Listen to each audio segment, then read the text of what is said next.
ನಮಸ್ಕಾರ. ಈ ನಿಮ್ಮ ಶುಕ್ರದೇಶ ನ್ಯೂಸ್ ಅಪ್ಡೇಟ್ ಚಾನಲನ್ನು ತಪ್ಪದೆ ಸಬ್ಸ್ಕ್ರೈಬ್ ಮಾಡಿ. ಬೀದಿ ಬದಿ ವ್ಯಾಪಾರಿಗಳನ್ನು ಒಕ್ಕಲೆಬ್ಬಿಸಿದರೆ ಮುಂದಿನ ದಿನಗಳಲ್ಲಿ ಉಗ್ರ ಹೋರಾಟಕ್ಕಿಳಿಯಲಾಗುವುದು ಎಂದು ದಾವಣಗೆರೆ ಜಿಲ್ಲಾ ಬೀದಿ ಬದಿ ಸ್ಥಿರ ಮತ್ತು ಸಂಚಾರಿ ಚಿಲ್ಲರೆ ವ್ಯಾಪಾರಸ್ಥರ ಕ್ಷೇಮಾಭಿವೃದ್ಧಿ ಸಂಘದ ವತಿಯಿಂದ ಜಗಳೂರು ಪಟ್ಟಣದಲ್ಲಿ ಬೀದಿ ಬದಿ ವ್ಯಾಪಾರಿಗಳ ಬೃಹತ್ ಹೋರಾಟದ ಮೂಲಕ ಜಗಳೂರು ತಹಶೀಲ್ದಾರ್ ಸೈಯದ್ ಕಲಿಮುಲ್ಲಾರವರಿಗೆ ಮನವಿ ಸಲ್ಲಿಸಿ ಒತ್ತಾಯಿಸಿದರು.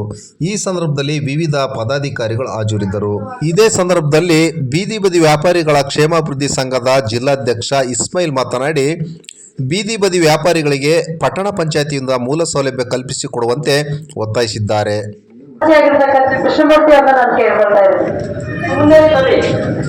ನಾವು ದಿನ ಯಾರೋ ರಾಜಕಾರಣಿ ತರ ಮಕ್ಕಳಲ್ಲಿ ಪಳ್ಳಿಪೀಡಲ್ಲಿ ನಾವು ಫೋಟೋ ಹಾಕ್ರಿ, ನಾವು ಯಾರಿಗೋ ಒಂದು ಸೇಫ್ ಕೊಟ್ಟು ಪರಿಹಾರ ಕೊಟ್ಟು ಹುಟ್ಟಿ ತಪ್ಪದಂತ ಮಾಡ್ತಾ ಇಲ್ಲ. ನಾವು ಕೊರೋನಾ ಟೈಮ್ನಲ್ಲಿ ಮಾಡಿದ್ದೀವಿ ಅಂದ್ರೆ ನಿಜವಾದ ಕೊರೋನಾ ಹೊಡೆಯೋದ್ರಿಂದ ಬೀದಿ ಬದಿ ವ್ಯಾಪಾರಸ್ಥರು.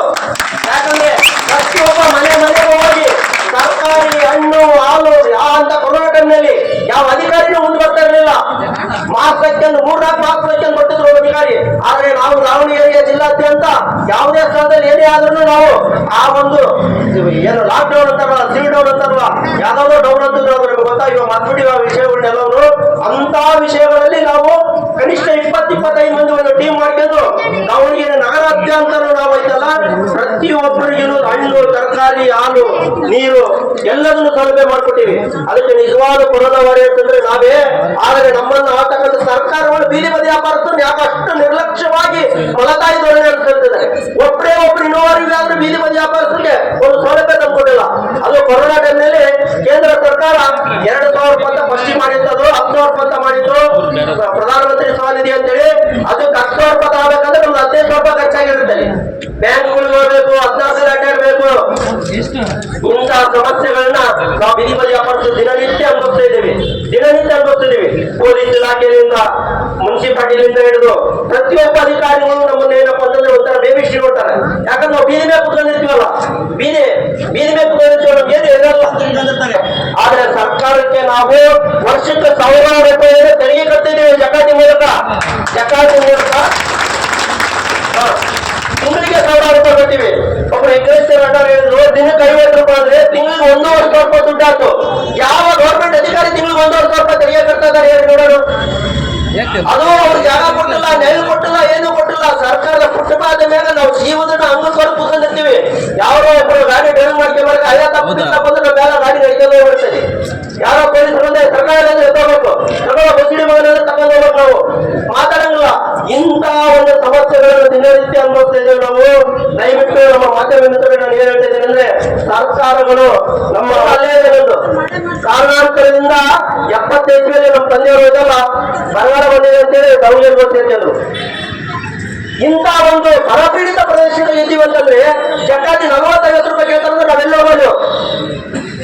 ಆಮೇಲೆ ಸಂಕೀರ್ಣದಲ್ಲಿ ಅಲ್ಲಿ ಶೌಚಾಲಯ ಇಲ್ಲ, ಲೈಟ್ ಇಲ್ಲ, ಅಲ್ಲಿ 50 ರೂಪಾಯಿ ಕೊಡ್ರಿ ಅಂತ ಕೇಳ್ತಾರೆ.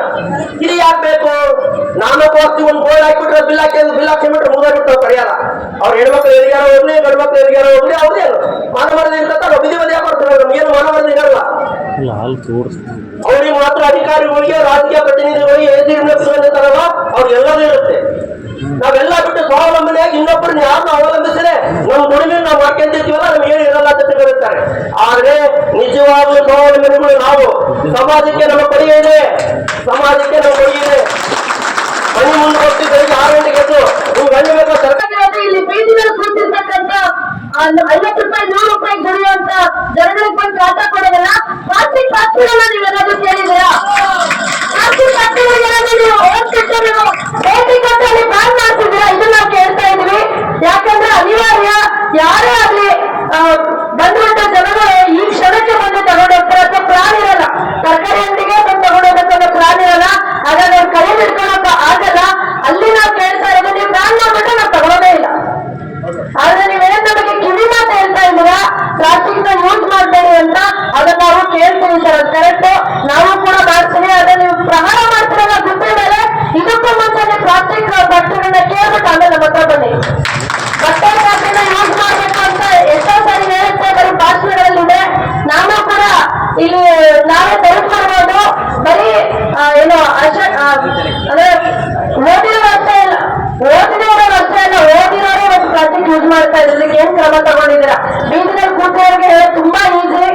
ಫಸ್ಟ್ ವಾಪಸ್ ತಗೋಬೇಕು.